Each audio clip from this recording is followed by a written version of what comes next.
Alhamdulillahirabbil alamin wa bihi nasta'inu ala umurid dunya waddin wassalatu wassalamu ala nabiyyina Muhammadin wa ala alihi wa ashabihi ajma'in amma ba'd. Baik para jamaah sekalian, semoga senantiasa dirahmati oleh Allah. Dalam pembahasan kali ini kita akan membahas secara singkat saja dari sebuah ceramah yang disampaikan oleh Syekh Muhammad Nasiruddin Al-Albani. Yang ceramah ini sangat bermanfaat sekali untuk bisa dikenal masyarakat. Judul ceramahnya adalah tentang kedudukan sunnah di dalam syariat Islam. Dan sunnah ini tidak bisa ditinggalkan sebagai sumber syariat. Ini hal yang mungkin kelihatan, oh sederhana Ustaz, kayaknya nggak terlalu penting. Oh tidak. Sesuatu yang sangat-sangat penting, ntar lagi akan ngerti kenapa pembahasan ini perlu untuk kita sampaikan, karena ini materinya pendek, singkat ya. Sebentar saja, tidak terlalu banyak. Pertama-tama, para jemaah sekalian, perlu diketahui bahwasanya Allah Subhanahu wa taala berfirman dalam surat An-Nahl, wa anzalna ilaika dzikra, dan kami turunkan kepadamu adz-dzikr. Adz-dzikr nama lain dari Al-Qur'an. Dzikr artinya peringatan secara bahasa. Karena Al-Qur'an sifatnya memberi peringatan. Lanjutan ayatnya apa? Litubayyina lin-nasi ma nuzzila ilaihim, agar engkau menjelaskan kepada manusia apa yang diturunkan kepada mereka. Maksud ayat ini, kalau kita lihat Al-Qur'an, Allah turunkan kepada Nabi Muhammad Al-Qur'an. Ada kata-kata litubayyina. Ada di situ dalam rangka untuk engkau menjelaskan isi Al-Qur'an tadi kepada para manusia. Berarti kita lihat ada Al-Qur'an dan ada yang menjelaskan. Siapa yang menjelaskan di dalam ayat ini? Yang diperintahkan untuk menjelaskan siapa? Rasulullah. Penjelasan Rasulullah inilah yang disebut dengan sunnah. Definisi dari sunnah perlu diketahui Bapak-bapak sekalian. As-sunnah di dalam bahasa, di dalam istilah para ulama, terlebih khusus ulama hadis, ini dimaksud dengan sunnah adalah apapun yang muncul dari Rasul Sallallahu Alaihi Wasallam berupa perkataan ataupun perbuatan ataupun penyetujuan, namanya takrir bahasa Arabnya ya. Rasulullah setuju. Rasul nggak melakukan, Rasul nggak mengucapkan, tapi beliau melihat ada sahabat Nabi yang melakukan, lalu beliau setujui. Ini namanya takrir. Rasulullah mengakui, menyetujui. Seperti misalnya juga diantaranya adalah tentang dibolehkannya melakukan azl. Azl itu adalah berhubungan suami istri tetapi tidak memasukkan sperma ke dalam perempuan, ke rahim perempuan. Ini dibolehkan. Bagaimana dalil dibolehkannya? Karena Al-Quran turun dan Allah dan Rasulnya tidak pernah menegur ketika para sahabat melakukan ini. Ini termasuk dari antara jenis sunnah yang dilegalkan. Jadi dia perbuatan bukan perbuatan Rasul, perkataan bukan perkataan Rasul, tapi perbuatan para sahabat yang disetujui Rasul. Seperti sholat sunnah wudhu yang dilakukan Bilal. Setelah berwudhu, beliau sholat sunnah 2 rakaat. Seperti seorang sahabat Nabi yang menambahkan bacaan Rabbana lakal hamdu hamdan katsiran thayyiban mubarakan fi. Ketika i'tidal itu ya. Rasul setelah sholat kemudian nanya, siapa tadi sahabat yang membaca doa ini? Aku melihat 30-an malaikat berburu-buru mencatat pahala dari orang ini tadi. Ini walaupun perkataan para sahabat, perbuatan para sahabat, tapi Rasulullah benarkan, maka diangkat derajatnya menjadi sunnah. Oke, kita ingat lagi ya, definisi sunnah, perkataan Rasul, perbuatan Rasul, persetujuan Rasul, dan yang terakhir yang keempat adalah sifat Rasul. Sifat ini apa? Baik secara akhlak maupun secara fisik. Ya, kalau dalam bahasa Arab khalqiyah dan khuluqiyah. Khalqiyah fisik, khuluqiyah sifat perangai, akhlak. Diceritakan para sahabat misalnya ya. Misal perkataan Jabir bin Abdullah radhiyallahu anhu, aku tidak pernah melihat Rasulullah kecuali beliau pasti tersenyum. Senyuman Rasul ini termasuk dari perbuatan akhlak. Dan juga fisiknya beliau, bajunya seperti apa, pakaiannya seperti apa ya, rambutnya seperti apa dan seterusnya, ini juga termasuk sunnah Rasul Sallallahu Alaihi Wasallam. Baik, Jadi pertama tadi kita lihat Allah menurunkan Al-Quran dan Allah memerintahkan Rasulnya menjelaskan isi Al-Quran. Berarti, Bapak-bapak sekalian ya, berarti para sahabat Nabi semuanya belajar Al-Quran dari Rasul bukan sekedar baca Al-Qurannya saja. Seperti anak-anak kecil belajar baca TPA, bukan. Ada pelajaran makna Al-Quran. Dan ini yang sering orang lalaikan ya, kita baca Quran cuma sekedar lafadznya. Terhenti di lafadznya saja. Padahal kalau kita baca teks, WA, oh ada pesan WA masuk, pakai bahasa Rusia, nggak paham. Apa yang kita lakukan paling? Diabaikan ya, ditinggalkan, bacanya aja nggak bisa. Tapi kenapa ketika ini pesan dari Allah masuk, tung lewat WA gitu ya, misalnya. Pesan dari Allah, kita cuma baca Arabnya, tapi kita tidak pahami maknanya. Pertanyaan besar. Oleh karenanya, di antara yang menjelaskan maksud dari Al-Quran itu sendiri, bahkan mempraktekannya. Oleh karenanya Aisyah radhiyallahu anha mengatakan, kana khuluquhul Quran. Kata Aisyah, dahulu akhlak Rasulullah SAW adalah Al-Quran itu sendiri. Alias isi-isinya Al-Quran semua dipraktekkan oleh Rasul dalam keseharian. Ini ya Pak ya? Baik. Syekh Al-Albani rahimahullah kemudian menyebutkan ada dua macam penjelasan.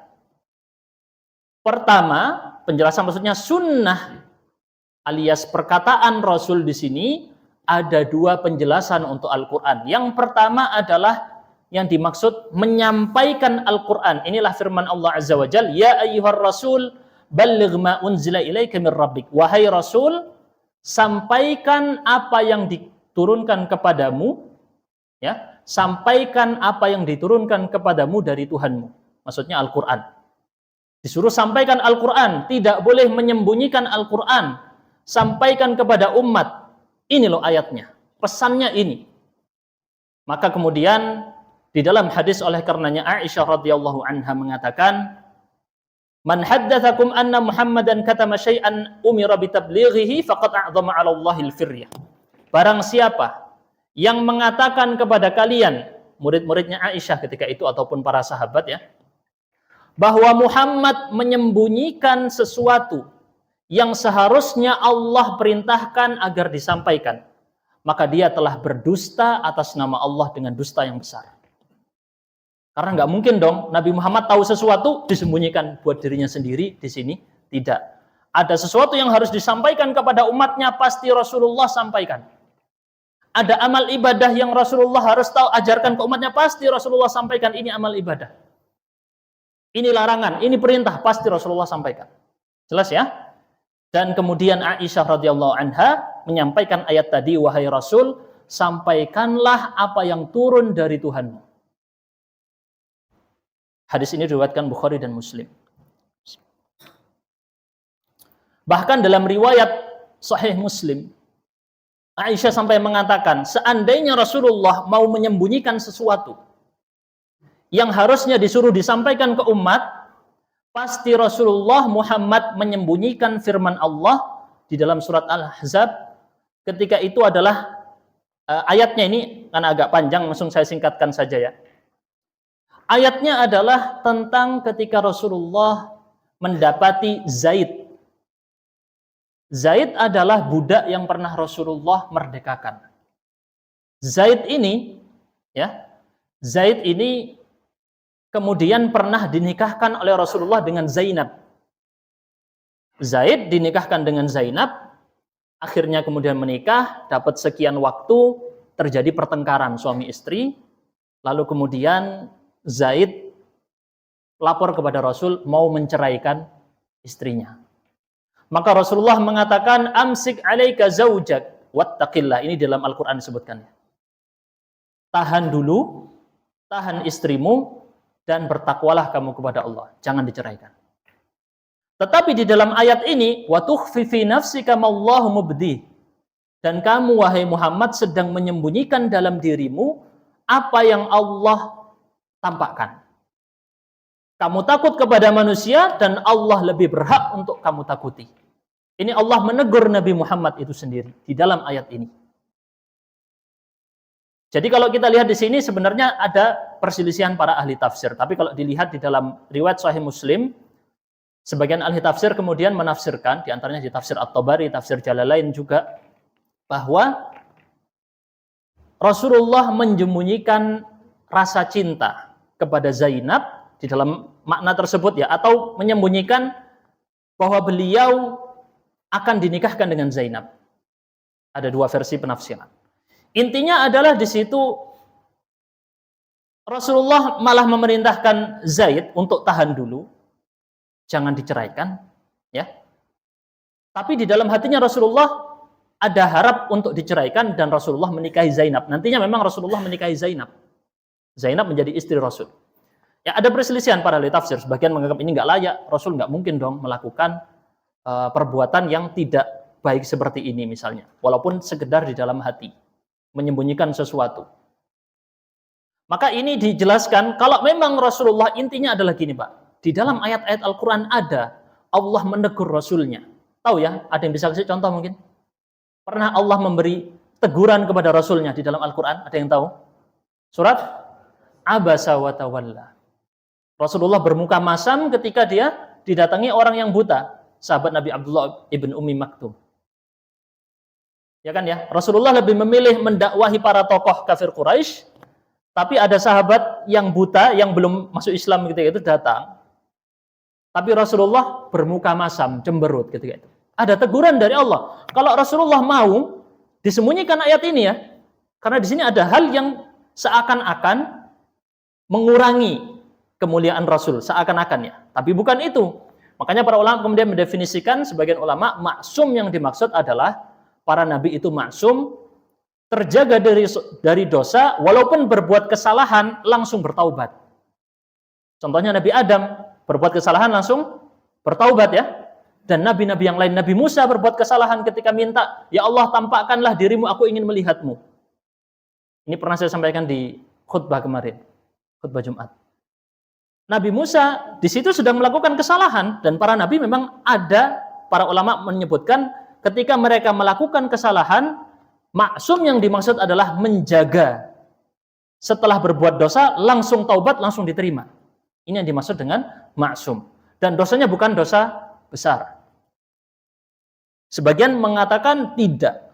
Benar-benar tidak mungkin berbuat dosa. Tapi intinya adalah, antum melihat di ayat-ayat ada Allah menegur Rasulnya. Kalau memang Rasulullah Muhammad mau menyembunyikan, itu ayat pasti disembunyikan ya. Dan bukan hanya itu. Kalau memang Rasulullah mengada-ngada menyampaikan Al-Quran, maka yang disebut nama-nama istri dan anaknya. Tapi yang disebut siapa? Nama Maryam. Nama Maryam, ibu dari sosok yang diagungkan oleh agama lain. Kan kalau mau harusnya ada surat Khadijah mungkin ya, atau surat Fatimah. Tapi yang ada surat Maryam, kisahnya kisah Maryam, menunjukkan bahwa Rasulullah menyampaikan amanah dari Allah, apa adanya. Murni 100% Al-Quran, murni 100% dari Allah. Tidak ada karangan Muhammad sama sekali. Ini adalah fungsi sunnah yang pertama. Fungsi sunnah yang kedua adalah menjelaskan maksud lafadz ayat tadi. Ada ayat yang umum harus dijelaskan dengan sunnah. Contohnya mungkin ada yang tahu? Ada berapa banyak di Al-Quran? Wa aqimus sholah. Laksanakan sholat. Tegakkanlah sholat. Ada nggak penjelasan cara sholat di Al-Quran? Nggak ada ya? Berdirinya gimana? Bacaannya gimana? Adakah di Al-Quran? Tidak ada. Penjelasannya datang dalam sunnah Nabi Muhammad. Tentang puasa. Puasa juga ya. Ada hal-hal yang dijelaskan di dalam sunnah-sunnah. Dan begitu juga amalan-amalan ibadah lainnya menjadi penjelas terhadap Al-Quran itu sendiri. Tentang haji juga ya Pak ya. Ada nggak penjelasan cara haji? Tawaf 7 kali di Al-Quran ada? Tidak ada. Penjelasannya dari sunnah Rasul. Berarti fungsi sunnah Rasulullah SAW adalah menjelaskan maksud Al-Quran. Tidak mungkin Rasulullah hidup seumur hidupnya tidak menyampaikan maksud Al-Quran kepada para sahabat Nabi. Nggak mungkin. Karena mereka adalah para murid-muridnya langsung. Sahabat Nabi yang mulia adalah murid-murid Rasul. Mereka lah yang paling tahu terhadap maksud ayat-ayat Al-Quran. Ini mungkin sebagian kita sudah tahu ya, mungkin sudah kenal, tapi perlu kita dudukkan permasalahan ini dan kita tancapkan ke dalam hati. Ini adalah fondasi Islam. Sunnah adalah bagian besar dari syariat Islam. Ketika sunnah ditolak, maka kemudian syariat Islam banyak dibuang. Ini pertama juga, sebagian kita mungkin salah memaknai sunnah. Jadi sunnah itu ada 3 definisi. Sunnah menurut hadis yang tadi kita jelaskan, ada sunnah menurut fikih. Kalau menurut fikih apa sunnah yang dimaksud? Kalau dilakukan berpahala, kalau tidak dilakukan tidak berdosa. Makanya kita bilang sholat sunnah, puasa sunnah, ya. Ini tidak berdosa kalau kita tinggalkan. Ini dalam definisi ilmu fikih. Dalam definisi hadis tadi kita sebutkan perkataan Rasul, perbuatan Rasul, persetujuan Rasul, dan sifat-sifat Rasul. Ini adalah yang disebut dengan sunnah dalam hadis. Ada sunnah dalam bab fikih dan ada sunnah dalam bab akidah. Sehingga kemudian mereka yang berada di atas akidah yang benar disebut dengan ahlus sunnah. Karena mereka berpegang dengan apa yang datang dalam sunnah Rasul. Dalam akidah-akidah sangat banyak sekali hadis menjelaskan tentang akidah, dan yang berpegang dengan akidah di dalam sunnah-sunnah Rasul tadi disebut dengan ahlus sunnah. Jelas ya Pak ya? Baik, kita lanjutkan. Agar kita semakin mendalami maksud ahlus sunnah ini bagaimana. Sehingga ahlus sunnah tidak sekedar stempel atau merek yang kita pakai. Oh, yang penting aku mereknya ahlus sunnah, wes langsung masuk surga. Padahal kan tidak seperti itu caranya. Ahlus sunnah adalah hakikat. Orang mau ngaku, Ustaz, ini saya tadi beli minuman, namanya minuman energi. Ternyata dilihat khamr. Saya tanya, apakah perkataan minuman energi mengubah statusnya khamr? Tidak. Hakikatnya tetap khamr walaupun dinamai dengan bukan khamr. Begitu juga hakikat orang dia ahlus sunnah atau bukan stempel. Bukan merek Anda sebut, oh aku ini A, aku ini B. Bukan. Pengakuan hakikatnya adalah terlihat dalam keseharian, keyakinan, perbuatan, amal ibadah. Betul ya Pak? Jelas ya? Baik, kita lanjutkan. Apa maksudnya Ustaz tentang masalah sunnah sebagai penafsir Al-Quran? Di dalam surat Al-Ma'idah, Allah berfirman, wassariqu wassariqah, pencuri laki-laki dan pencuri wanita, faqta'u aydiyahuma, potonglah tangan-tangan mereka. Ayat ini menegaskan tentang hukum potong tangan bagi pencuri. Ini saya yakin koruptor kalau enggak dihukum mati minimal hukum ini ya, habis nggak ada yang korupsi lagi kalau diterapkan. Nah, ini adalah contoh yang mudah. Kenapa? Tangan dalam bahasa Arab itu umum Pak, dari sini sampai sini. Ini semua tangan ya. Apakah kemudian si pencuri tadi dipotong dari sini? Atau dari sini? Dari mana? Paham ya kira-kira ya? Apa dipotong di sini sekaligus? Nah, inilah kemudian datanglah sunnah Rasul SAW menjelaskan bahwa tangan dipotong dari ini, mifsal. Sebelah sini ya Pak ya. Pencuri tadi dipotong di sebelah sini. Tentu ini yang menerapkan bukan kita, yang menerapkan pemerintah resmi. Jangan antum langsung datang-datang, "Weh, kamu nyuri barangku, potong." Gitu ya. Nggak bisa. Jadi yang menerapkan adalah pemerintah setelah diadili di pengadilan resmi jelas. Nah, tapi saat pemerintah tidak menerapkan, itu urusan pemerintah dengan Allah nanti di hari kiamat. Bukan urusan kita. Kita hanya menyampaikan. Nah, apakah kemudian sembarang nyuri apa aja, cuma nyuri sandal langsung dipotong? Tidak. Dijelaskan dalam hadis apa? La qat'a illa fi rub'i dinarin fasaidan. Hadis riwayat Bukhari dan Muslim. Tidak boleh hukum potong tangan kecuali dalam hal yang harganya lebih dari 1/4 dinar. 1/4 dinar atau lebih. 1 dinar berapa gram, ada yang tahu mungkin? 4/4 gram emas. Itu ukuran dinar. Jadi emas adalah patokan. Kalau rupiah jadi patokan nggak bisa ya. Naik, turun, nggak jelas ya. Hari ini sekian, besok sekian. Dolar dijadikan ini tidak stabil. Tapi emas, walaupun harganya naik atau turun, dia ketika ditukar dengan komoditas barang akan tetap harganya sama. Kalau kita tukar ke barang ya, bukan ke uang. Ke barang emas tadi akan berharga sama, nggak percaya buktikan. Harga hewan ternak, harga makanan, Anda tukar dengan uang emas, sama harganya dari zaman Rasulullah sampai sekarang. Seperti kisah sahabat Nabi yang beli kambing dengan harga berapa? 1 dinar ya, atau 2 dinar, 1 dinar atau 2 dinar. Aslinya dikasih 2 dinar, terus dikasih 1 ya, dikasih 1 terus dijual jadi 2 sama dia. Dijual 2 dinar, terus dia ngasih Rasulullah 1 dinar sama kasih 1 kambing. 1 dinar itu di zaman sekarang 4,25 gram, 4,25 gram atau 4/4. Kalau dirupiahkan, anggap 1 gram 1 juta rupiah, kira-kira sekarang ya. Berarti berapa kira-kira? 4 jutaan lah. Kalau 1/4 berarti 1 juta rupiahan. Jadi harga barang tadi harus di atas 1 juta rupiah. Baru kemudian, maksud bukan 1 juta rupiah saja ya, 1, sekian lah secara uang kalau zaman sekarang. Baru kemudian diberlakukan hukum potong tangan itu tadi. Jadi di sini jelas bahwa ayat dijelaskan oleh hadis. Di ayat tidak disebut tangan sebelah mana, caranya bagaimana, pengadilannya bagaimana. Semuanya dirincikan dengan hadis dan penjelasan para ulama terhadap hadis tadi. Kemudian juga kita lihat di dalam, ini contohnya juga di dalam Al-Quran tentang tayammum. Famsahu biwujuhikum wa aydikum. Usaplah wajah dan tangan. Tangan di sini tidak seperti di ayat wudhu. Kalau di ayat wudhu ila marafiq, sampai siku. Tapi tentang ayat tayammum di dalam Al-Quran tidak disebutkan sampai siku atau sampai mana, dilepas begitu saja tangan. Maka di sini perlu dijelaskan dengan hadis Rasul sallallahu alaihi wasallam.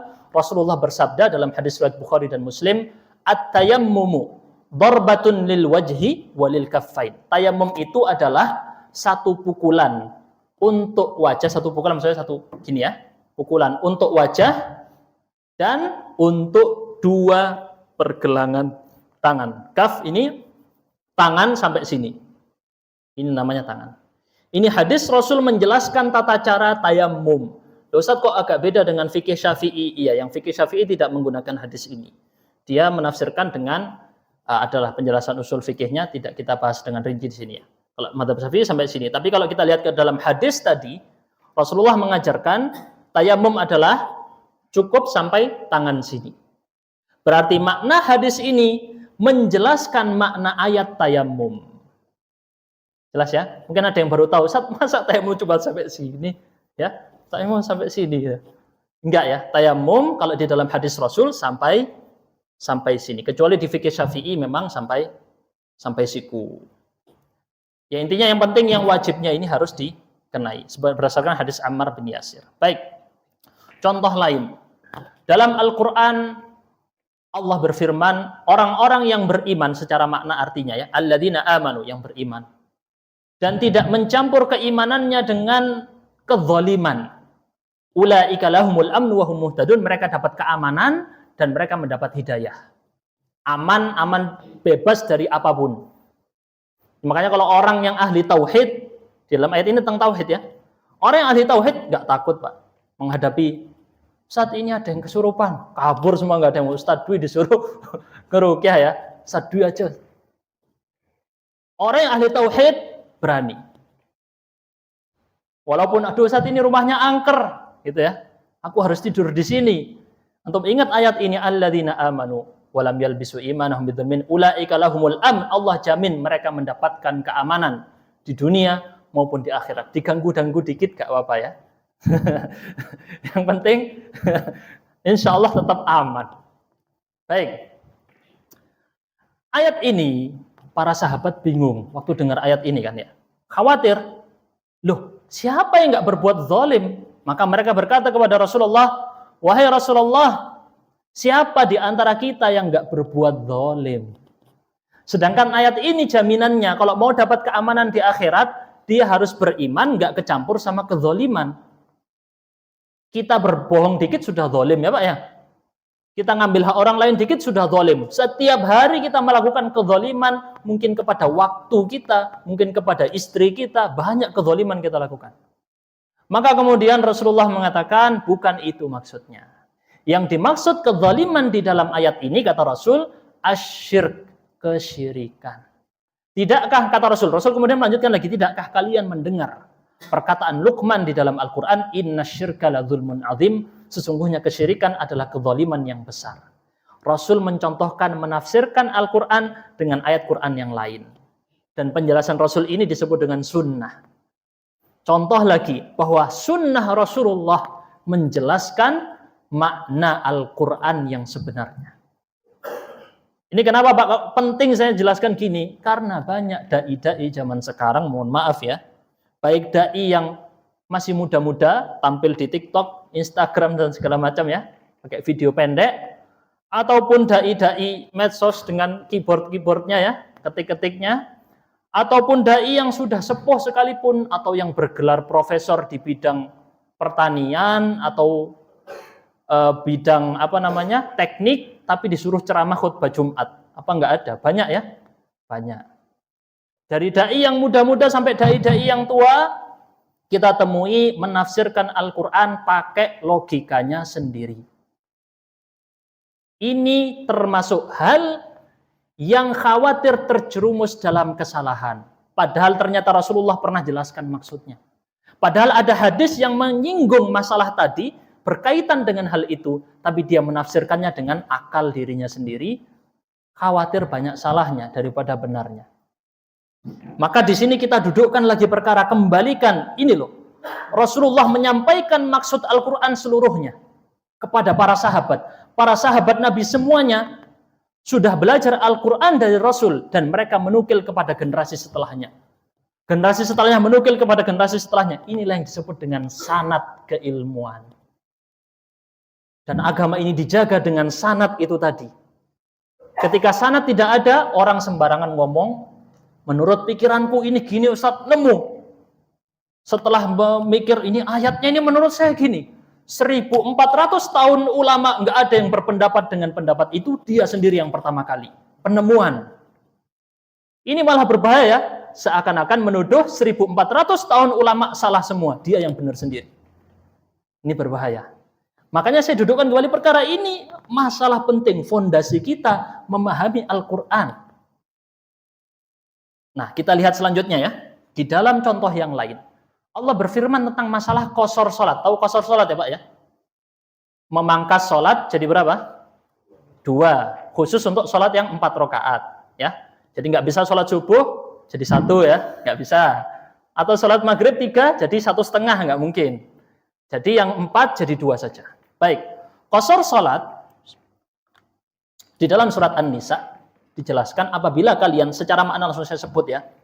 Kadang saya sebut ayat lengkapnya, kadang Ustaz gak paham bahasa Arab aku, antum sebut ayatnya juga saya enggak. Ya sudah, saya sebut ringkas saja. Kadang maknanya langsung ya. Wa idza darabtum fil ardi falaysa 'alaikum junahun an taqsuru minas shalah. Makna ayat ini, apabila kamu berpergian, maka tidak berdosa kamu melakukan qasar. Melakukan qasar salat. In khiftum, ada in. In dalam bahasa Arab artinya persyaratan. Dengan syarat kalian takut. Takut apa? Ayyaftinakumul ladzina kafaru, orang-orang kafir membahayai kalian. Nyerang, merampok harta, membunuh ya.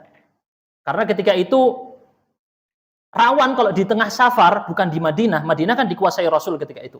Tapi lagi perjalanan safar, entah ke Syam untuk berdagang, rawan ada orang-orang non-muslim, orang kafir yang menyerang di tengah perjalanan.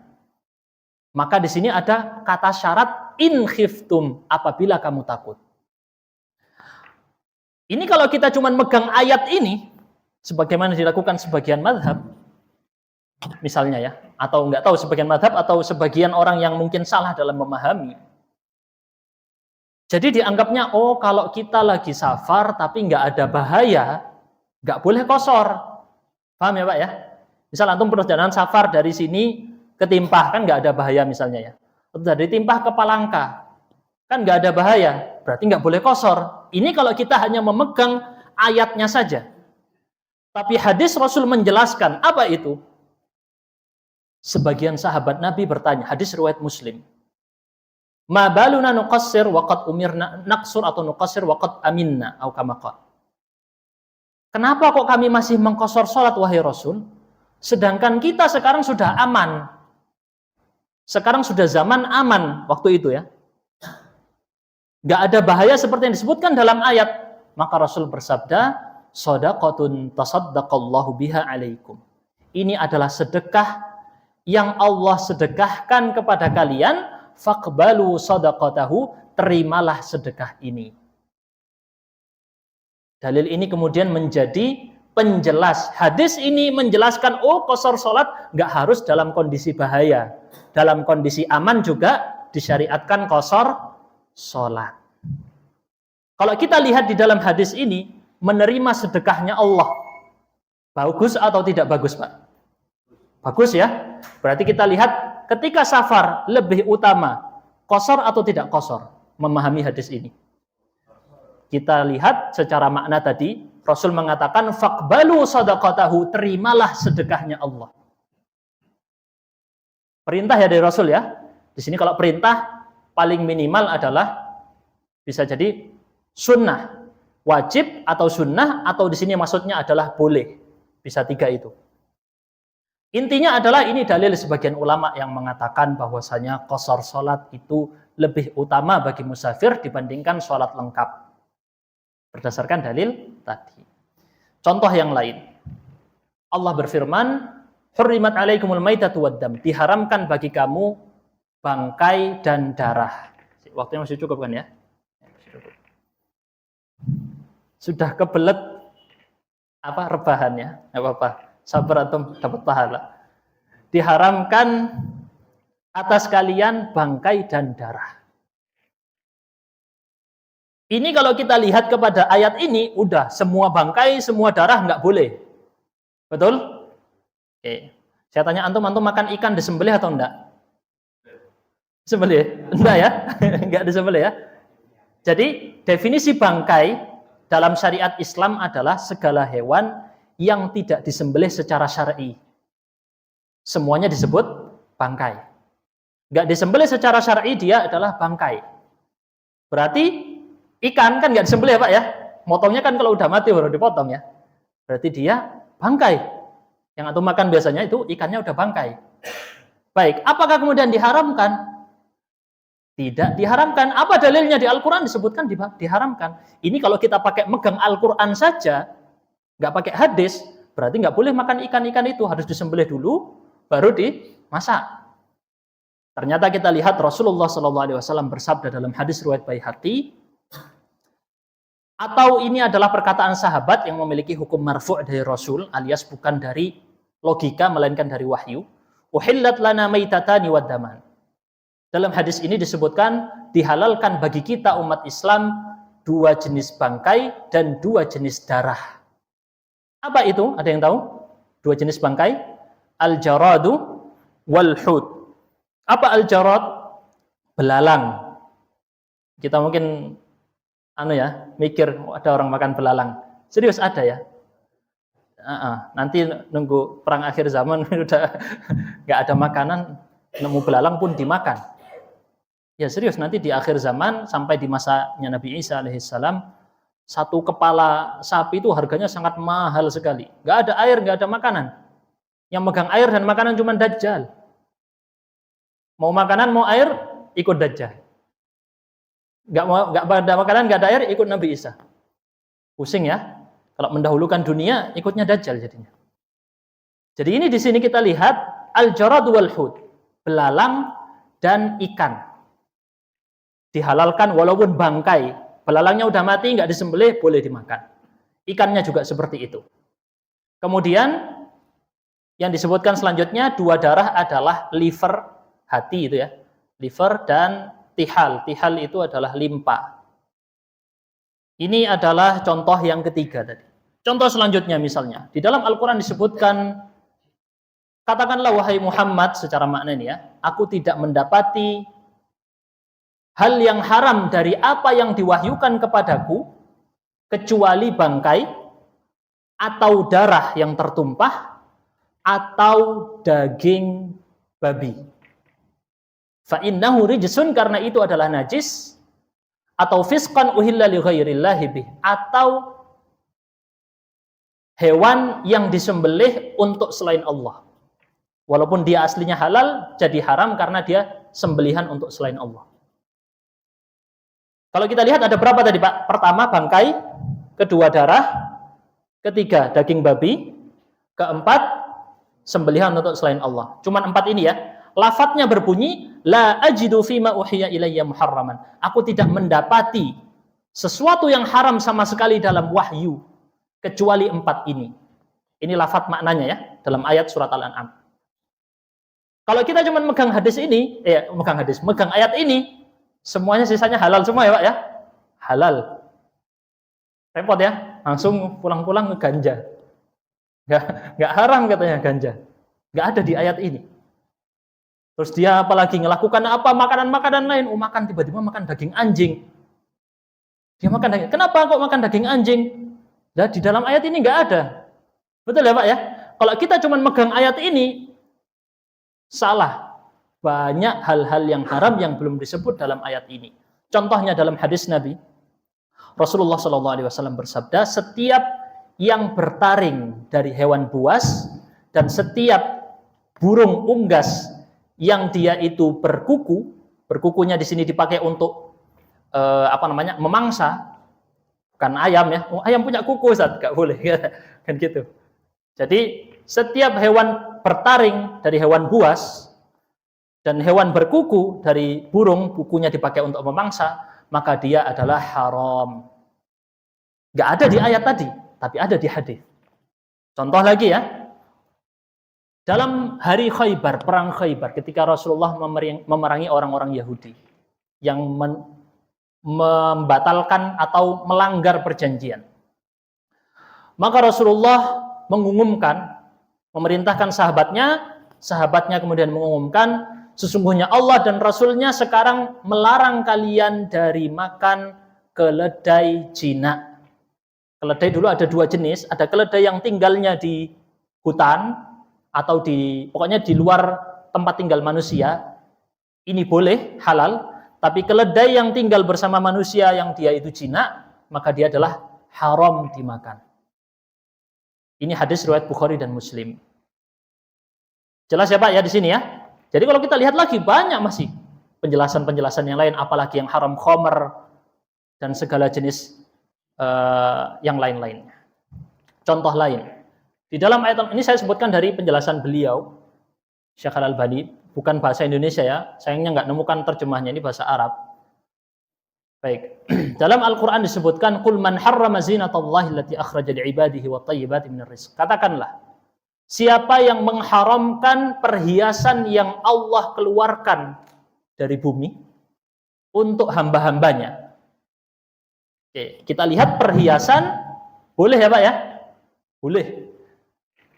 Sampai di sini Rasul diperintahkan untuk bertanya, siapa yang mengharamkan? Alias halal.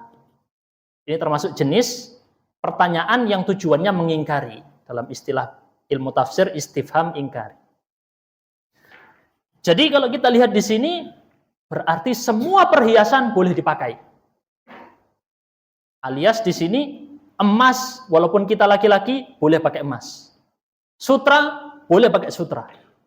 Tapi ternyata ada hadis Rasul yang menjelaskan suatu saat, hadis riwayat Hakim dan disahihkan oleh Al-Hakim, salah seorang atau sebagian sahabat Nabi keluar rumah dalam kondisi kedua tangannya ada perhiasan. Satunya tangannya dengan perhiasan emas, satunya tangannya dengan perhiasan sutra. Maka Rasulullah mengatakan, "Hadzani haramun ala dzukuri ummati, hillun li'inathiha." 2 hal ini, emas dan sutra, haram atas laki-laki dari umatku, tetapi halal untuk wanita-wanitanya. Jelas ya Pak ya? Berarti hadisnya ini menjelaskan ayat tadi. Jadi kalau kita melihat ada hal seperti ini, Al-Quran butuh penjelasan hadis-hadis Rasul Shallallahu Alaihi Wasallam. Oleh karenanya, Syekh mengatakan di sini tidak ada jalan dalam memahami Al-Quran dengan pemahaman yang benar, yang selamat, kecuali harus bersandingan dengan sunnah Rasul.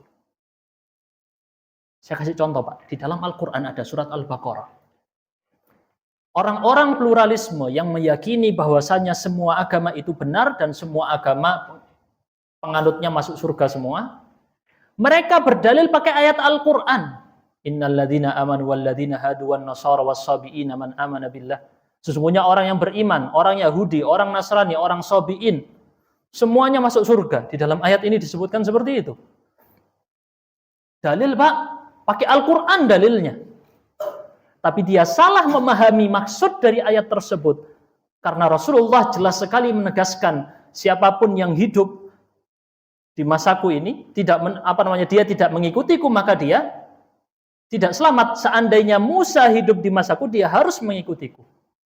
Alias semuanya harus innad dina indallahil Islam dalam ayat yang lain. Agama yang diterima di sisi Allah hanyalah Islam. Terus apa maksud ayat tadi? Ayat tadi berbicara tentang orang-orang yang beriman di masa mereka, yang bertauhid di masa itu. Orang-orang Yahudi di masa Nabi Musa, orang-orang Nasrani di masa Nabi Isa, yang taat mengikuti jejak para nabinya, itulah mereka yang dijamin dengan surga. Adapun sekarang sudah dihapus semua syariat agama tadi dengan syariat Islam. Dengan turunnya ayat Allah, Al-yawma akmaltu lakum dinakum. Jelas agama yang diterima oleh Allah hanyalah Islam. Jadi inilah bahayanya, jangan sekedar, yang penting ada dalilnya Ustadz dari Al-Quran. Ternyata dalilnya dipakai kemana aja gitu ya. Ada yang pakai dalil teman-teman sekalian. Dalil tentang kisah Nabi Sulaiman. Set kisah Nabi Sulaiman, ketemu ternyata istana Nabi Sulaiman adalah Candi Borobudur. Waduh. Nama Kabupaten Sleman itu dari kata Sulaiman. Waduh, macam-macam ya. Jadi hal-hal seperti itu. Wonosobo, Wonosobo-nya ini Sabak. Waduh. Ini diantaranya, teman-teman sekalian, memahami Al-Quran dengan akal pikiran sendiri, dan dia jauh dari konteks ayat tadi ketika turun. Siapa yang paling paham tentang Al-Quran dari para manusia? Siapa yang paling paham? Rasulullah. Setelah para Rasulullah, siapa yang paling paham Al-Quran? Para sahabat Nabi. Karena mereka murid-muridnya Rasulullah langsung. Oke, kita masih ada sisa 5 menitan ya. Baik, mungkin 5 menitannya ini saya pakai untuk membacakan satu buah hadis yang sekarang sudah terjadi di masa kita. Hadis ini diriwayatkan oleh At-Tirmidzi dengan sanad yang sahih. Rasulullah Shallallahu Alaihi Wasallam bersabda, ini sebagai penutup ya. La ulfiyanna ahadakum. Kata Rasul, aku tidak menemui salah seorang dari kalian melakukan ini. Alias, perbuatan ini akan dilakukan oleh selain para sahabat Nabi. Akan dilakukan orang-orang nanti. Apa kata Rasul? Muttaki'an ala arikatih. Dia bersandar, duduk di sofanya. Kursi ya, kayak gini lah ya. Nyantai, kalau bahasa kita kayak apa? Chill ya gitu ya. Chill, rebahan gitu mungkin. Nyantai duduk-duduk gini. Ya'tihil amru min amri mimma amartu bihi. Datang kepadanya perintah yang aku perintahkan. Maksudnya Rasul memerintahkan sesuatu. Au nahaitu anhu, atau larangan yang aku larang. Hadis Rasul datang kepada dia lagi santai-santai gini. Lalu dia berkata menjawab, la adri, aku nggak tahu. Aku nggak nemukan itu di dalam Al-Quran. Kata Rasul seperti itu ya. Orang ini ketika datang hadis, ini ada perintah Rasul berbunyi seperti ini. Ini ada larangan Rasul berbunyi seperti ini. Kata Rasul, orang ini akan berkata, la adri, aku nggak tahu. Ma wajadna fi kitabillahi ittaba'nahu. Kami nggak nemukan ini, perintah dan larangan ini di dalam Al-Quran. Nggak ada. Tadi kayak saya kasih contoh ya. Keledai, jina, larangannya adanya di Al-Quran. Larangannya ada di hadis, bukan di Al-Quran. Bahkan di dalam riwayat yang lain, orang tadi akan berkata, yang kami temukan haram di Al-Quran, itu saja yang kami haramkan. Ma wajadna fihi haraman haramna. Orang ini meyakini udah, yang haram itu sudah disebut di Al-Quran semua, selain itu nggak haram. Orang tadi berkata seperti, maka Rasulullah menegaskan, ala di sini bermaksud pemberitahuan.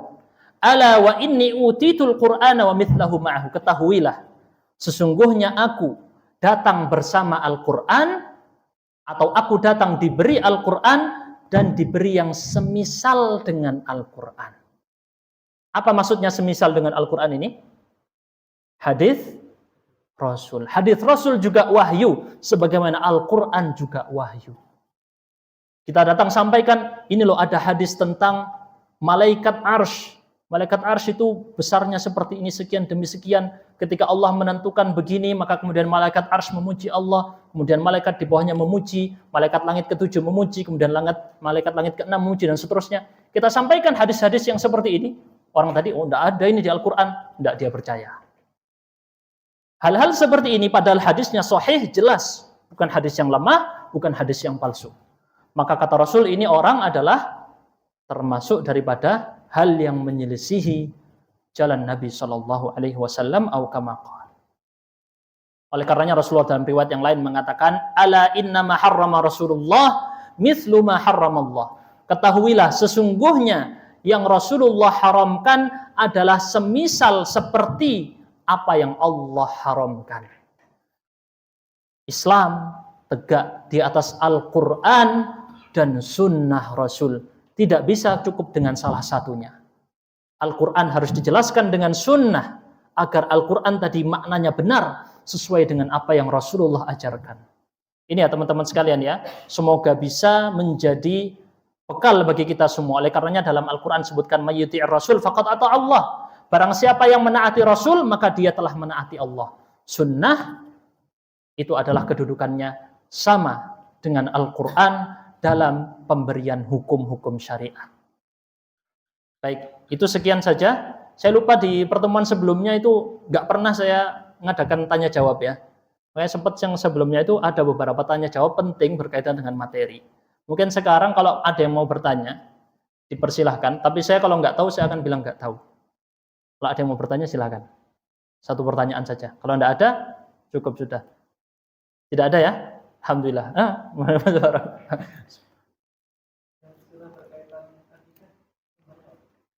Sunnah adalah istilah dalam akidah. Karena jadi memang ada kaitan pembahasannya di sini. Jadi di masa itu, di masa setelah jauh dari masa sahabat Nabi, ketika zaman dinasti Umayyah, mereka mulai menguasai wilayah-wilayah yang dulu dikuasai oleh Persia dan Romawi. Betul ya? Orang-orang Romawi banyak menyimpan buku-buku Yunani kuno. Dari zaman Aristoteles, Plato, Socrates, dan kawan-kawannya. Yang itu ratusan tahun sebelum Masehi. Maka kemudian di masa dinasti Umayyah diambillah buku-buku tadi dipelajari.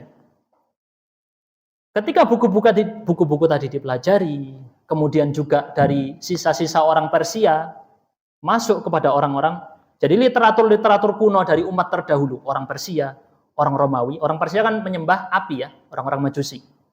Yang mereka meyakini ada dua Tuhan, satu Tuhan kebaikan, satu Tuhan keburukan ya. Kalau zaman sekarang namanya yin yang itu ya. Nah, itu diantara efek-efek keyakinan Majusi seperti yin yang, tahu yin yang ya, putih hitam ya. Setengahnya buruk, setengah baik itu. Nah, hal seperti ini masuk ke dalam orang-orang Islam. Mulai dipelajari, diterjemahkan awalnya. Dipelajari, terpengaruh akidahnya.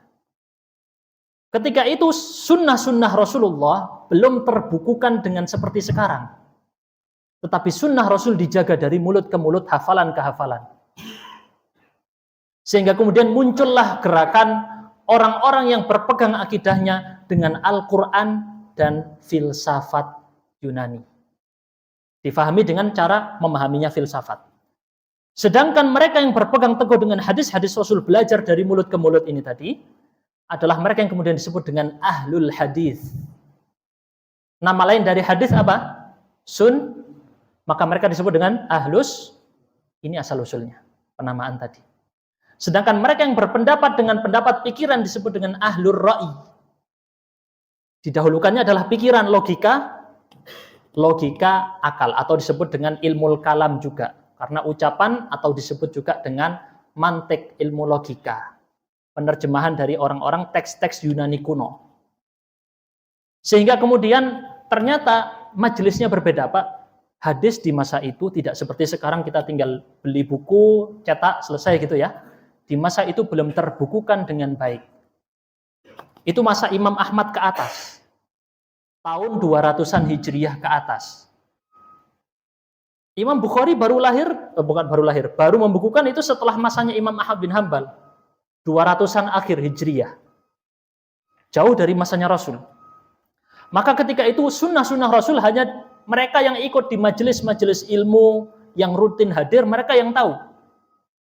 Sedangkan mereka yang mempelajari filsafat-filsafat Yunani, mereka jauh dari hadis-hadis Rasul, banyak nggak tahu. Ini yang disinggung di dalam hadis tadi. Datang ada hadis, ini nggak percaya, nggak ada di Al-Quran. Ditolak. Alhamdulillah dengan zaman sekarang termudahkan. Ini adalah asal-usul penamaan sunnah. Oleh karenanya, kitab-kitab para ulama terdahulu, di antaranya Imam Ahmad bin Hanbal, dan Al-Imam Al-Muzani, muridnya Imam Syafi'i, rahimahullah.